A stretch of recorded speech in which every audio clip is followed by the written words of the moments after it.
ಪ್ರಧಾನಮಂತ್ರಿ ನರೇಂದ್ರ ಮೋದಿಜಿಯವರು ಹಾಗೆ ನಮ್ಮ ರಾಷ್ಟ್ರೀಯ ಅಧ್ಯಕ್ಷರು ನಡ್ಡಾಜಿಯವರ ಅಪೇಕ್ಷೆಯಂತೆ ಸ್ವಾತಂತ್ರ್ಯೋತ್ಸವ ಸಂಭ್ರಮವನ್ನು ಆಚರಣೆ ಮಾಡ್ತಕ್ಕಂಥ ಸಂದರ್ಭದಲ್ಲಿ ಪ್ರತಿಯೊಬ್ಬ ಮನೆಯ ಮೇಲೂ ಕೂಡ ತ್ರಿವರ್ಣ ಧ್ವಜ ಹಾರಿಸಬೇಕು.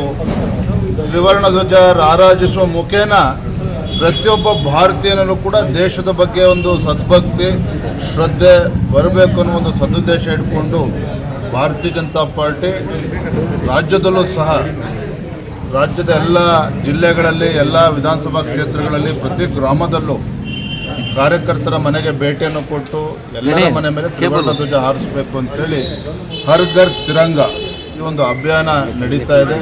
ಆ ನಿಟ್ಟಿನಲ್ಲಿ ಇವತ್ತು ನಮ್ಮ ಮಲ್ಲೇಶ್ವರಂ ವಿಧಾನಸಭಾ ಕ್ಷೇತ್ರದಲ್ಲಿ ನಮ್ಮ ಜನಪ್ರಿಯ ಶಾಸಕರಾಗಿರ್ತಕ್ಕಂಥ ಡಾಕ್ಟರ್ ಅಶ್ವಥ್ ನಾರಾಯಣ್ ಅವರು ನಮ್ಮ ಮಂಡಲದ ಅಧ್ಯಕ್ಷರು ಎಲ್ಲ ಕಾರ್ಯಕರ್ತರ ನೇತೃತ್ವದಲ್ಲಿ ಇವತ್ತು ತ್ರಿವರ್ಣ ಧ್ವಜವನ್ನು ಕೊಡ್ತಕ್ಕಂಥ ಕೆಲಸ ಮಾಡ್ತಾ ಇದ್ದಾರೆ.